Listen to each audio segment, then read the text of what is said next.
Olá, vamos resolver essa questão que caiu na EFON sobre geometria espacial. Seja a pirâmide quadrangular regular ABCDE com a aresta da base medindo 4 raiz de 2. Ora, se essa pirâmide ela é quadrangular regular, é porque essa base aqui ela é formada por um quadrado de lado 4 raiz de 2, que é a aresta da base da pirâmide, 4 raiz de 2. E a aresta lateral 8. Então, essa aresta lateral EB aqui mede 8. Considere o prisma quadrangular regular interior à pirâmide. O prisma quadrangular regular é este sólido aqui, ó, que está destacado. Se ele também é quadrangular regular, é porque essa base dele aqui, que está aqui dentro da pirâmide, também é um quadrado. O prisma possui a base inferior sobre a base da pirâmide, né? Estão sobrepostos. E o vértice da base superior estão sobre as arestas laterais da pirâmide. Esses vértices aqui são tangentes, né? Eles estão sobre estas arestas aqui, como sugere a figura abaixo. O volume máximo do prisma é igual a... O que é o volume do prisma, né? O volume eu preciso descobrir a área da base, né? Que eu vou escrever aqui, área AB, né? A área da base, vezes a altura, né? O volume de um prisma é a área da base vezes a altura. Para começar, eu vou traçar aqui uma reta aqui, um segmento que eu vou unir o vértice B da base até o vértice D, que é a diagonal do quadrado, já que essa é uma base, né? Quadrangular, regular, é um quadrado. Também vou traçar a altura da pirâmide, né? Como ela é regular, quadrangular, regular, essa altura da pirâmide ela vai formar 90 graus com essa base, de maneira que esse pontinho aqui, que eu vou chamar de ponto H, é o ponto de equilíbrio do quadrado, né? Porque ela é regular. Essa altura coincide com o ponto de equilíbrio do quadrado, que é na metade da diagonal. Além disso, já que eu estou destacando tantos segmentos, vou destacar aqui também esse segmento EB, aqui, que a gente consegue dar uma atenção especial para esse triângulo aqui, EPH. Esse triângulo é retângulo. Então, vamos lá. Para início de conversa, vamos ver quanto é que vale essa diagonal DB aqui. Já que DB é a diagonal de um quadrado, o que a gente sabe? Que a diagonal de um quadrado é o lado multiplicado pela raiz de 2, certo? Eu não vou fazer o teorema de Pitágoras, mas poderia fazer. É porque como esse exercício ele é um pouco mais elaborado, eu vou dar ênfase aqui para os cálculos que são mais rebuscados, né? Essa parte de teorema de Pitágoras, algumas relações, eu vou passar direto, né? Deixar a seu critério fazer, porque eu imagino que quem esteja procurando esse tipo de exercício, né, da EFON, já esteja mais confortável em relação às fórmulas, às relações que a gente tem. Então, DB, ele é, na verdade, né, a diagonal de um quadrado, e esse quadrado ABCD, ele tem o lado medindo 4 raiz de 2. Então, como DB é a diagonal de um quadrado medindo 4 raiz de 2, então a diagonal é o lado multiplicado pela raiz de 2. Então, fica 4 raiz de 2, que é o lado, multiplicado pela raiz de 2. Só que raiz de 2 vezes raiz de 2 dá 2, que multiplicado por 4 dá 8. Então, esse DB aqui mede 8. Portanto, BH, que é a metade de DB, vai medir 4. Então, esse BH aqui mede 4. Ora, esse triângulo EHB é um triângulo retângulo que tem um dos catetos medindo a metade da hipotenusa. Quando isso acontece, né, quando a gente está fazendo concursos, já tem que ficar já atento a essas situações.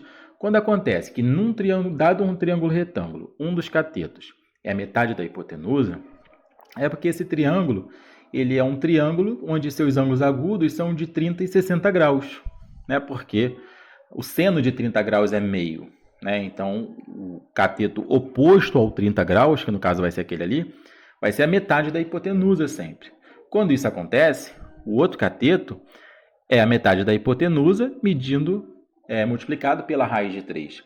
Então, esse EH vai medir 4 raiz de 3. Isso não é mágica, isso é só matemática, né? Caso você queira fazer o teorema de Pitágoras, pode fazer. 8 ao quadrado, que é a hipotenusa, é igual a 4 ao quadrado, mais EH ao quadrado. Resolvendo e simplificando, né, a raiz que vai dar 4 raiz de 3. Tá? Pronto, então nós já temos algumas relações aí. Lembrando que eu preciso descobrir a área da base e a altura, né? Como eu tenho esse quadrado aqui, né, que é a base superior, eu vou dar alguns nomes aqui, alguns pontos aqui. Eu tenho A, B, C, D, E. Vou dizer que aqui é o F, G, H, I. E agora eu vou passar uma diagonal nesse quadrado aqui também, ó. De G até I. Passar aqui, uma diagonal. Esse ponto aqui, que está na face, né, que é a base superior desse prisma, eu vou chamar de ponto P.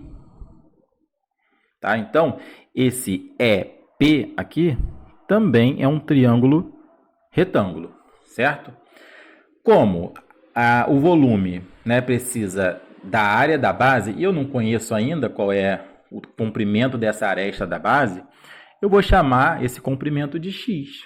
Né? Então, FI mede x. De F até I mede x. Tá? Então, isso aqui mede x. Essa aresta aqui mede x. Lembra que a diagonal de um quadrado é o lado do quadrado multiplicado pela raiz de 2? Então, GI, que é a diagonal desse quadrado, né, que é a base superior desse prisma, é o lado multiplicado pela raiz de 2. Portanto, esse PI, que é a metade da diagonal, ele vai ser a metade de GI. Então, vai ser x multiplicado pela raiz de 2 dividido por 2, certo? Lembra ainda que quando a gente tem esse triângulo onde a hipotenusa mede o dobro de um dos catetos, né, o cateto maior, né, o cateto que está oposto ao ângulo de 60 graus, que esse é um triângulo notável, né, ele é exatamente o cateto menor, só que multiplicado pela raiz de 3. Pode fazer pelo teorema de Pitágoras? Pode, só que como eu falei, eu vou dar ênfase, senão o vídeo fica muito grande. Vou dar ênfase à parte que a gente precisa fazer umas análises mais profundas. Então, eu vou usar essa relação. Lembrando que esse triângulo EPI, ele vai ser semelhante ao triângulo EHB. Por quê? Ora, esse ângulo aqui, ele é incomum, e como a face, né, que é a base superior desse prisma, e a base inferior do prisma, por ser prisma, elas são paralelas. Se são paralelas, elas têm esses ângulos aqui iguais, né? Então, se tem dois ângulos que são iguais, automaticamente todos os outros, né? Mas todos, claro, que até aqui é retângulo, né? Beleza. Então, são triângulos semelhantes. Então, se PI, que é esse cateto menor, mede x raiz de 2 sobre 2, esse PE, o EP aqui, que é o cateto maior, ele vai ser o PI, que é o cateto menor, né, multiplicado pela raiz de 3, ou seja, ele vai ser raiz de 6 sobre 2 vezes x, certo? Então, esse EP aqui mede raiz de 6 sobre 2x. Agora, esse PH aqui, que é o que me interessa, que é a altura do prisma, ele é o quê? O que é o pH? pH é exatamente o EH inteiro menos o EP, né? Porque o que sobra vai ser o pH. Então, o EH inteiro menos o EP vai ser o pH. Então, pH, ele vai ser o EH, ó, tá aqui, ó, 4 raiz de 3. Menos o EP. E o EP tá aqui, ó. É raiz de 6 sobre 2 vezes x, certo? Então, vou passar para cá. O volume desse prisma vai ficar em função de x, que é a área da base. Como a aresta desse quadrado é x, a área da base é x ao quadrado, né, que é esse AB aqui, que é a área da base, multiplicada pela altura, que no caso é o pH. A altura do prisma é o pH, que mede 4 raiz de 3 menos raiz de 6 sobre 2 vezes x. Certo? Então tá. Agora o que nós temos aqui? Nós temos uma função em x, uma função de x, que calcula o volume desse prisma, que está ali prensado, né, nessa pirâmide, com essas medidas que foram dadas. Então, a gente precisa descobrir qual é o x que faz com que esse volume seja o maior possível, que esse volume seja máximo. Então, quando eu falo de máximo e mínimo de funções, eu estou me referindo aos pontos críticos. E ponto crítico eu consigo na primeira derivada. Uma coisa que é importante aqui ainda, né, eu vou só fazer a distributiva aqui já para ficar mais fácil de fazer a derivada, né? Para que eu vou trabalhar com derivada do produto, né? Então, já vou fazer esse produto. Uma coisa que eu preciso só me organizar é que esse x, ele é o lado desse quadrado, né? Que é a aresta da face inferior ou superior, né? É a aresta da base desse prisma. Então, esse valor, ele é um valor compreendido entre 0, porque se ele for 0, simplesmente o prisma não existe, e a totalidade da aresta AB.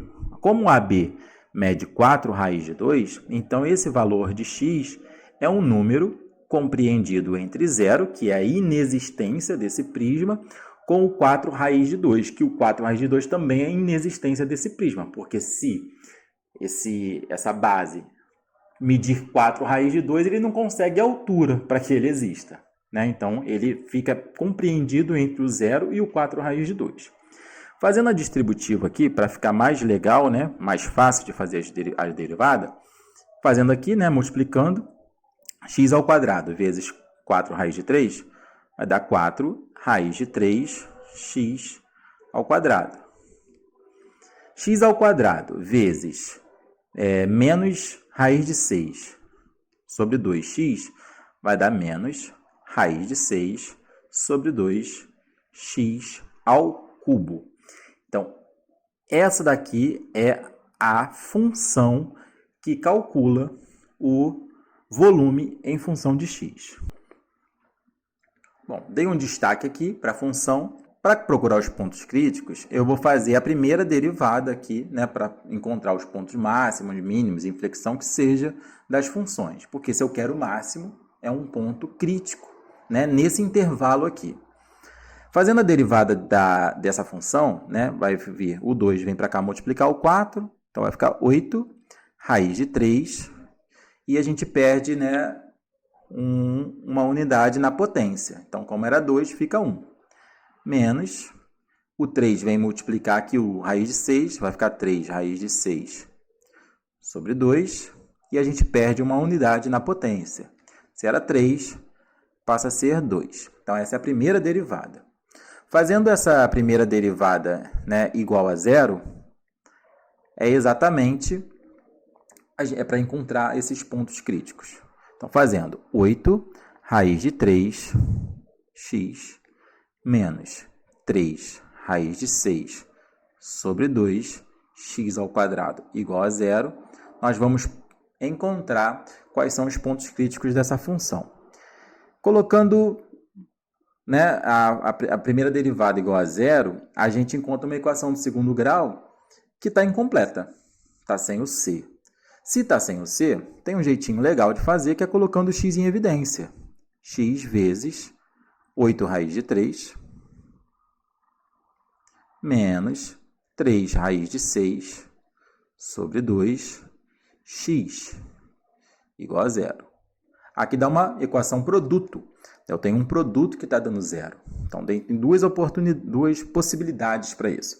O x ser o próprio zero, né? Esse é o zero ou esse é o zero.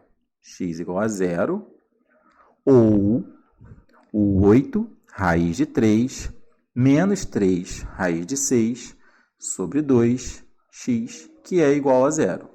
Só que x ele não pode ser zero, porque x é um número maior que zero. Então, esse ponto crítico aqui, ele não pertence ao intervalo, né, dessa função, né, que eu estou procurando. Então, na verdade, o único ponto crítico nesse intervalo possivelmente vai sair dessa equação.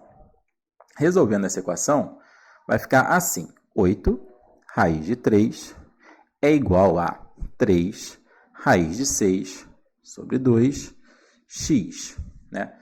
Esse raiz de 3 posso simplificar com raiz de 6, né? Raiz de 6 dividido por raiz de 3 dá raiz de 2, porque as raízes, né, elas operam a multiplicação e a divisão.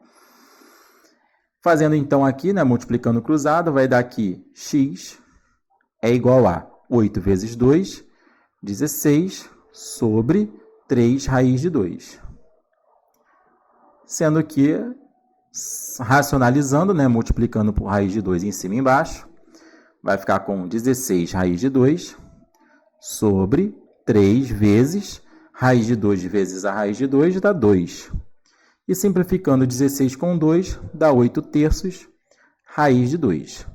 8 terços raiz de 2, ele pertence a esse intervalo, né? Porque só basta ver que o 4 é o 8 dividido por 2.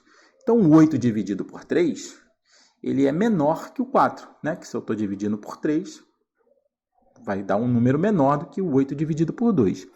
Então, sim, esse 8 terços raiz de 2 está dentro desse intervalo, portanto, é um ponto crítico. Como o problema falou o seguinte, né? Vou escrever logo aqui, ponto crítico. Ponto crítico, para eu não falar e perder a linha de raciocínio. Ponto crítico, então, é para x igual a 8 terços raiz de 2. Como o problema falou o seguinte, qual é o volume máximo? E a gente encontrou só um ponto crítico, eu imagino que esse ponto crítico seja o ponto de máximo, e não um ponto de mínimo e nem um ponto de inflexão. Só que eu só consigo ver isso através da segunda derivada, né? A primeira derivada, que eu apaguei, não sei porquê, a primeira derivada é 8 raiz de 3 x menos 3 raiz de 6 sobre 2 x ao quadrado. Na segunda derivada, a gente tem uma coisa. A gente vai pegar o ponto crítico, substituir na segunda derivada. Se na segunda derivada esse ponto crítico der um número negativo, menor que zero, esse é um ponto de máximo da função. Se der um número positivo, maior que zero, ele é um ponto mínimo da função. Então, eu vou ver se realmente esse é um ponto de máximo. Porque como eu estou trabalhando com uma questão da EFON, né? Então, preciso, no mínimo, garantir que esse ponto crítico é um ponto de máximo nessa função.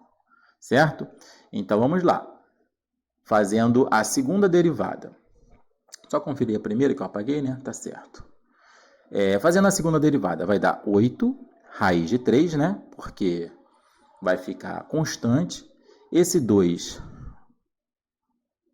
vai vir para cá, multiplicar o 3, mais corta o 2 com esse 2, vai ficar só o 3 raiz de 6 x. Essa é a segunda derivada.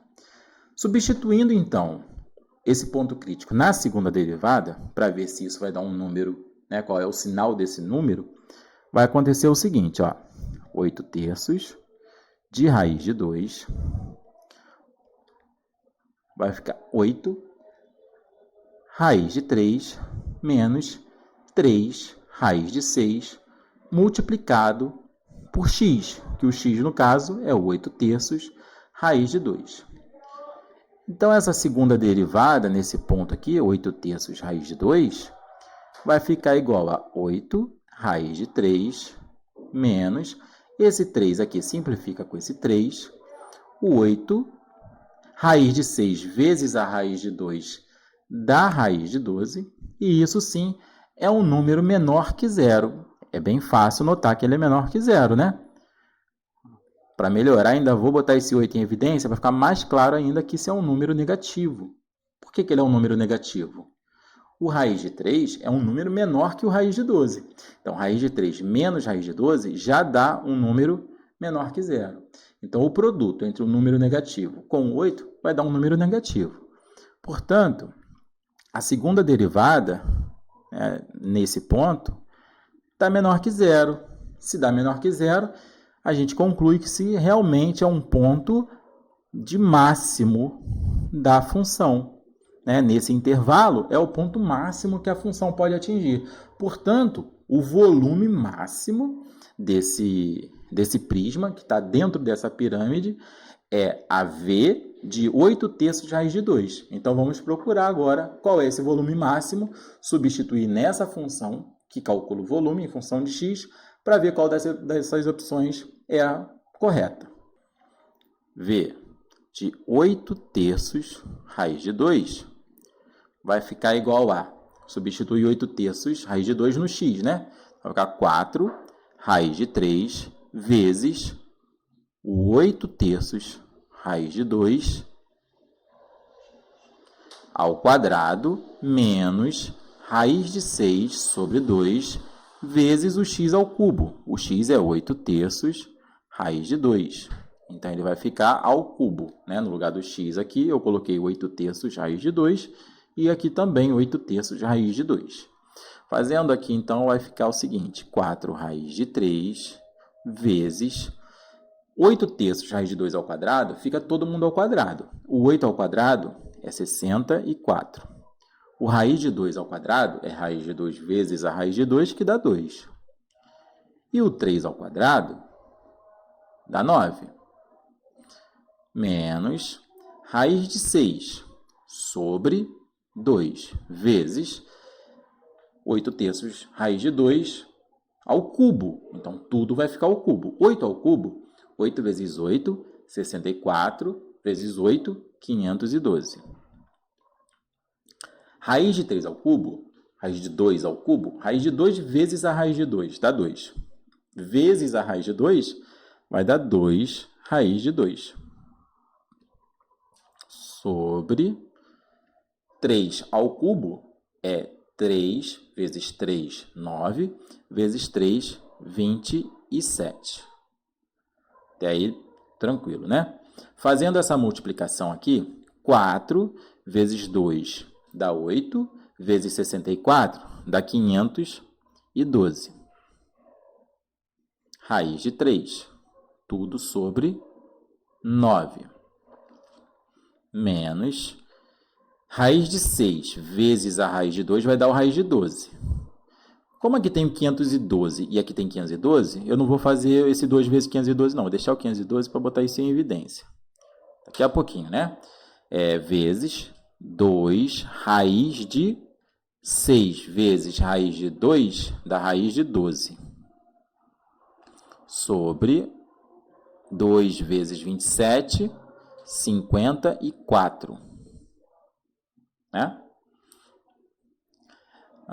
Mas o que eu tenho para fazer aqui? Esse raiz de 12 aqui, fatorando, ele é a mesma coisa que 2 raiz de 3. Porque 2 vezes 2 dá 4, vezes 3 dá 12. Então, ele é o 2 ao quadrado vezes 3. Então, e aqui, para botar no mesmo denominador, como o 9 é múltiplo, o 54 é múltiplo do 9, basta multiplicar por 6, Então, vou multiplicar por 6 em cima e embaixo aqui, e vai ficar assim. 6 vezes 512 raiz de 3 sobre... Vou botar logo um barrão aqui, Que aí fica logo no mesmo denominador.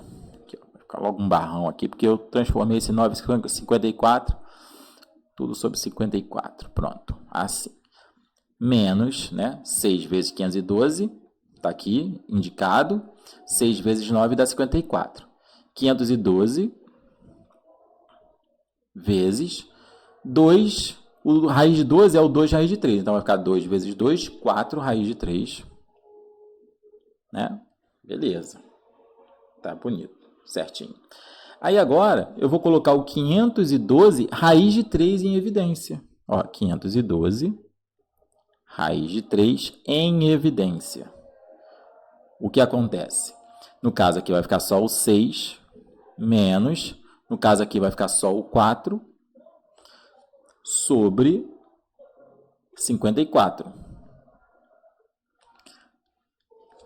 Só que 6 menos 4 é 2. Então, eu tenho 512 raiz de 3 vezes 2 sobre 54. Simplifica o 2 com 54, fica 27. Então, o volume máximo é 512 raiz de 3 sobre 27. Portanto, é a letra A.